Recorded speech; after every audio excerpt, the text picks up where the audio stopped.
ಬಾವಾಜಿಯ ಹೇಳಿಕೆ ಮಾತನ್ನು ಕೇಳಿ ನಾದಿನಿ ಬಲೆಗೆ ಬಿದ್ದಳು. ಈಕೆ ಹೆಸರು ಶಿಲ್ಪಿ. ಈಕೆ ಮೊದಲ ರಾತ್ರಿ ಕೋಣೆಯಲ್ಲಿ ಗಂಡನಿಗಾಗಿ ಕಾಯುತ್ತಾ ಇರುತ್ತಾಳೆ.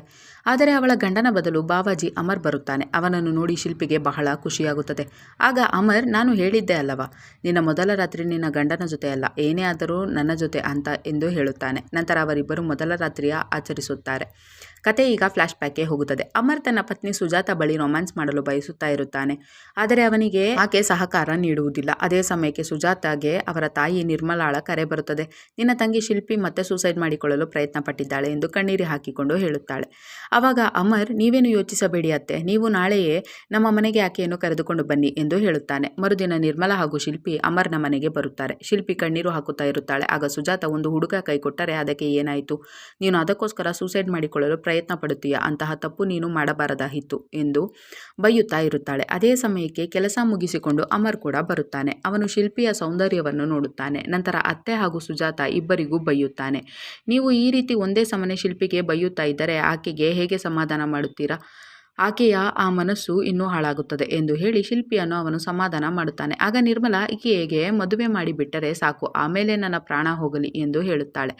ಆಗ ಅಮರ್, ಹಾಗಾದರೆ ಸ್ವಲ್ಪ ದಿನ ಶಿಲ್ಪಿ ನಮ್ಮ ಮನೆಯಲ್ಲಿಯೇ ಇರಲಿ, ಅವಳ ಮನಸ್ಸು ಸರಿ ಹೋಗುತ್ತದೆ ಎಂದು ಎಲ್ಲರಿಗೂ ಹೇಳಿ ಒಪ್ಪಿಸುತ್ತಾನೆ. ಅಂದು ರಾತ್ರಿ ಅಮರ್ ತನ್ನ ರೂಮನ್ನೇ ಶಿಲ್ಪಿಗೆ ಬಿಟ್ಟುಕೊಡುತ್ತಾನೆ. ಶಿಲ್ಪಿ ಹಾಗೂ ಸುಜಾತ ಅದೇ ರೂಮಿನಲ್ಲಿ ಮಲಗಿ ಎಂದು ಹೇಳಿ ತನ್ನ ಗೆಸ್ಟ್ ರೂಮ್ಗೆ ಹೋಗುತ್ತಾನೆ. ಇದರಿಂದ ಶಿಲ್ಪಿಗೂ ಖುಷಿಯಾಗುತ್ತದೆ. ನಂತರ ಆಕೆ ಬಾವಾಜಿ ತುಂಬ ಒಳ್ಳೆಯವರು ಎಂದು ಅಕ್ಕನೊಡನೆ ಹೇಳುತ್ತಾಳೆ.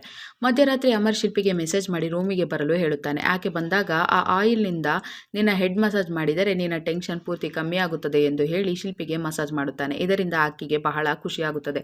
ನಂತರ ತನ್ನ ಅಕ್ಕನಿಗೆ ಎಚ್ಚರವಾಗುವ ಸಮಯಕ್ಕೆ ಶಿಲ್ಪಿ ವಾಪಸ್ ರೂಮಿಗೆ ಹೋಗುತ್ತಾಳೆ. ಮರುದಿನ ಶಿಲ್ಪಿ ಅಮ್ಮನಿಗೆ ಮತ್ತೆ ಆರೋಗ್ಯ ಕೆಟ್ಟಿದೆ, ಆದರೆ ನಾನು ಮತ್ತೆ ಆ ಮನೆಗೆ ನೆನಪು ಕಾಡುತ್ತದೆ, ನಾನು ಇಲ್ಲೇ ಇರುತ್ತೇನೆ ಅಕ್ಕ ಎಂದು ಹೇಳುತ್ತಾಳೆ. ಆಗ ಅಮರ್, ಹಾಗಾದರೆ ಸುಜಾತ ನೀನು ಹೋಗಿ ನಿಮ್ಮ ಅಮ್ಮನನ್ನು 2 ದಿನ ನೋಡಿಕೊ, ಈಕೆ ಇಲ್ಲೇ ಇರಲಿ, ನಾನು ಹೇಗೋ ಅಡ್ಜಸ್ಟ್ ಮಾಡಿಕೊಳ್ಳುತ್ತೇನೆ ಎಂದು ಹೇಳಿ ಒಪ್ಪಿಸುತ್ತಾನೆ. ಅಂದು ರಾತ್ರಿ ಬಾವಾಜಿ ಹಾಗೂ ನಾದಿನಿ ಇಬ್ಬರು ಸೇರಿ ಎಣ್ಣೆ ಪಾರ್ಟಿ ಮಾಡುತ್ತಾರೆ.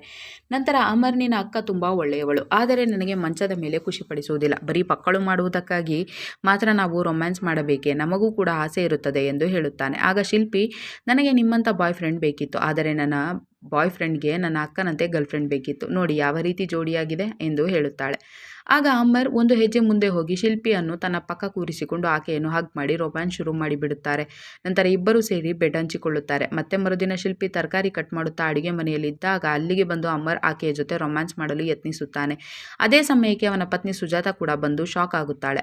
ಆಗ ಏನು ಇದೆಲ್ಲ ಎಂದು ಸುಜಾತ ಕೂಗಿದಾಗ ಅಮರ್, ನೋಡು, ನಿನ್ನ ತಂಗಿ ಮೆತ್ತೆ ಕೈ ಕುಯ್ದುಕೊಳ್ಳಲು ಯತ್ನಿಸುತ್ತಿದ್ದಳು, ನಾನು ಬಿಡಿಸುತ್ತಿದ್ದೆ ಅಷ್ಟೇ ಎಂದು ಹೇಳಿ ಅಲ್ಲಿಂದ ಹೋಗುತ್ತಾನೆ. ಆಗ ಶಿಲ್ಪಿ ಕೂಡ ಕಣ್ಣೀರು ಹಾಕುತ್ತಾ, ಹೌದು ಅಕ್ಕ, ನನಗೆ ನನ್ನ ಬಾಯ್ ಫ್ರೆಂಡ್ ನೆನಪಾಗುತ್ತಿದ್ದಾನೆ ಎಂದು ನಾಟಕವಾಡುತ್ತಾಳೆ. ಆಗ ಸುಜಾತ, ನಿನಗೆ ಬೇರೆ ಮದುವೆ ಆದರೆ ಎಲ್ಲ ಸರಿ ಹೋಗುತ್ತದೆ ಎಂದು ಹೇಳುತ್ತಾಳೆ. ಮರುದಿನವೇ ಅವಳ ತಾಯಿ ವಿಮಲಾ ಕೂಡ ಬರುತ್ತಾಳೆ. ಆವಾಗ ಅವರು ಅಮರ್ಗೆ, ನಿನ್ನ ನಾದಿನಿ ಮದುವೆಗೆ ಒಪ್ಪುತ್ತಿಲ್ಲ, ನೀನು ಏನಾದರೂ ಮಾಡಪ್ಪ ಎಂದು ಹೇಳುತ್ತಾರೆ. ಆಗ ಅಮರ್ ರೂಮಿಗೆ ಹೋದಾಗ ಶಿಲ್ಪಿ, ಬಾವಾಜಿ, ನಿಮ್ಮಂತಹ ಒಳ್ಳೆಯ ಮನುಷ್ಯ ನನಗೆ ಸಿಗುವುದು ಡೌಟ್, ನಿಮ್ಮ ಒಳ್ಳೆಯತನ ನೋಡಿ ನನಗೆ ಪ್ರೀತಿಯಾಗಿದ್ದು ನನ್ನನ್ನು ನಿಮ್ಮಿಂದ ದೂರ ಮಾಡಬೇಡಿ ಎಂದು ಕೋಪ ಮಾಡಿಕೊಳ್ಳುತ್ತಾಳೆ.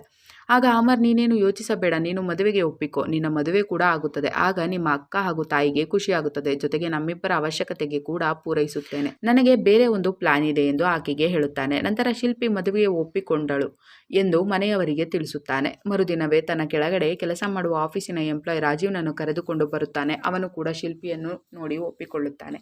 ಆಗ ಶಿಲ್ಪಿ ಕೂಡ ರಾಜೀವ್ ಜೊತೆ ಮಾತನಾಡಿ ಮದುವೆಗೆ ಒಪ್ಪಿಕೊಳ್ಳುತ್ತಾಳೆ. ಅದರಂತೆ ಅವರಿಬ್ಬರ ಮದುವೆಯಾಗಿ ಮೊದಲ ರಾತ್ರಿಯಂದು ಇನ್ನೇನು ಶಿಲ್ಪಿಯ ಹತ್ತಿರ ರಾಜೀವ್ ಬರಬೇಕು, ಅಷ್ಟರಲ್ಲಿ ಅವನಿಗೆ ಆಫೀಸ್ನಿಂದ ಕರೆ ಬರುತ್ತದೆ.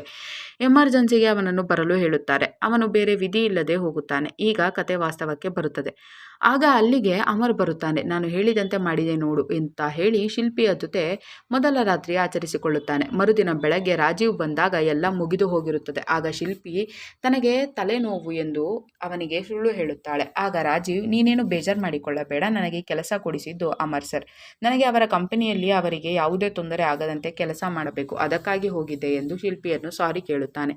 ಅಂದಿನಿಂದ ದಿನ ರಾತ್ರಿ ಎಲ್ಲರೂ ಮಲಗಿದ ಮೇಲೆ ಶಿಲ್ಪಿ ಹಾಗೂ ಅಮರ್ ಎದ್ದು ಬಂದು ಇಬ್ಬರು ರೊಮ್ಯಾನ್ಸ್ ಮಾಡುತ್ತಾ ಇರುತ್ತಾರೆ. ಅದಾದ ಮೇಲೆ ರಾಜೀವ್ಗೆ ರೆಸ್ಟ್ ಸಿಗುವುದೇ ಇಲ್ಲ. ಅವನನ್ನು ಕೆಲಸದ ಮೇಲೆ ಬೇರೆ ಊರಿಗೆ ಅಮರ್ ಕಳಿಸಿರುತ್ತಾನೆ. ನಂತರ ಶಿಲ್ಪಿಯ ಜೊತೆ ರೊಮ್ಯಾನ್ಸ್ ಅನ್ನು ಶುರು ಮಾಡುತ್ತಾನೆ. ಎಲ್ಲ ಮುಗಿದ ಮೇಲೆ ರಾಜೀವ್ಗೆ ಕರೆ ಬಂದಾಗ ಶಿಲ್ಪಿ ಅದನ್ನು ಫೋನ್ ಎತ್ತುವುದಿಲ್ಲ. ಆಗ ಅಮರ್, ನೀನು ಅವನಿಗೆ ಹೆಂಡತಿಯಂತೆ ಬಾಳಲೇಬೇಕು, ಇಲ್ಲದೇ ಇದ್ದರೆ ಅವನಿಗೆ ಅನುಮಾನ ಬರಬಹುದು. ನಾನು ಅವನನ್ನು ಯಾವಾಗಲೂ ಕೆಲಸದ ಮೇಲೆ ಬೇರೆ ಊರಿಗೆ ಕಳಿಸಲು ಸಾಧ್ಯವಿಲ್ಲ ಎಂದು ಬುದ್ಧಿ ಹೇಳುತ್ತಾರೆ. ಆದರೆ ಶಿಲ್ಪಿ, ಇಲ್ಲ, ನನಗೆ ಅವನೊಂದಿಗೆ ಇರಲು ಇಷ್ಟವಿಲ್ಲ, ನನಗೆ ನಿಮ್ಮ ಜೊತೆ ತುಂಬಾ ಖುಷಿ ಅನಿಸುತ್ತಿದೆ ಅಂತ ಹೇಳುತ್ತಾರೆ. ಅದೇ ಸಮಯಕ್ಕೆ ಅಲ್ಲಿಗೆ ರಾಜೀವ್ ಕೆಲಸ ಮುಗಿಸಿಕೊಂಡು ಬಂದು ಬಿಡುತ್ತಾನೆ. ಆಗ ಅವನು ಜೋರಾಗಿ ಶಿಲ್ಪಿ ಎಂದು ಕೂಗಿಕೊಳ್ಳುತ್ತಾನೆ. ಅವನನ್ನು ನೋಡಿ ಇಬ್ಬರಿಗೂ ಶಾಕ್ ಆಗುತ್ತದೆ. ನಂತರ ಎಲ್ಲ ವಿಷಯ ತಿಳಿದಾಗ ಸುಜಾತ ಶಿಲ್ಪಿಯ ಕಪಾಳಕ್ಕೆ ಬಾರಿಸುತ್ತಾಳೆ. ನೀನು ನಿನ್ನ ಗಂಡನಿಗೆ ಮೋಸ ಮಾಡಿ ನನ್ನ ಜೀವನವನ್ನು ಹಾಳು ಮಾಡುತ್ತಿದ್ದೀಯಾ ಎಂದು ಹೇಳುತ್ತಾಳೆ. ಆಗ ಶಿಲ್ಪಿ, ರಾಜೀವ್ ನನ್ನ ಜೊತೆ ಇದುವರೆಗೂ ಮಲಗಿಲ್ಲ, ಅವರು ಯಾವಾಗಲೂ ಕೆಲಸದ ಮೇಲೆ ಹೊರಗಡೆ ಹೋಗುತ್ತಾ ಇರುತ್ತಾರೆ, ನಾನೇನು ಮಾಡಲಿ. ಆದರೆ ಅದನ್ನು ನಾನು ಭಾವನ ಜೊತೆ ಹೇಳಿಕೊಂಡು ಕಣ್ಣೀರು ಹಾಕುತ್ತಿದ್ದೆ, ಅವರು ನನಗೆ ಸಮಾಧಾನ ಮಾಡುತ್ತಾ ಇದ್ದರು ಎಂದು ಸುಳ್ಳು ಹೇಳುತ್ತಾಳೆ. ಅವನು ಕೂಡ ಅದೇ ಸುಳ್ಳನ್ನೇ ಹೇಳುತ್ತಾನೆ.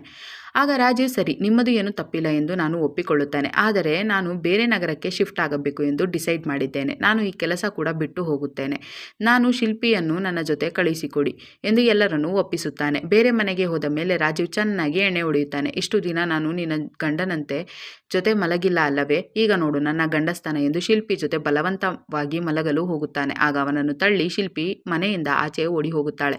ಮರುದಿನವೇ ಅಮರ್ನ ಮನೆಯ ಮಹಡಿ ಮೇಲೆ ಶಿಲ್ಪಿಯ ಸತ್ತಿರುವ ಬಾಡಿ ಸಿಗುತ್ತದೆ. ಪೊಲೀಸರು ಬಂದು ತನಿಖೆ ಶುರು ಮಾಡುತ್ತಾರೆ. ಆಗ ಪೊಲೀಸರು ರಾಜೀವ್ನನ್ನೇ ಮೊದಲು ಅರೆಸ್ಟ್ ಮಾಡಿಕೊಂಡು ಹೋಗುತ್ತಾರೆ.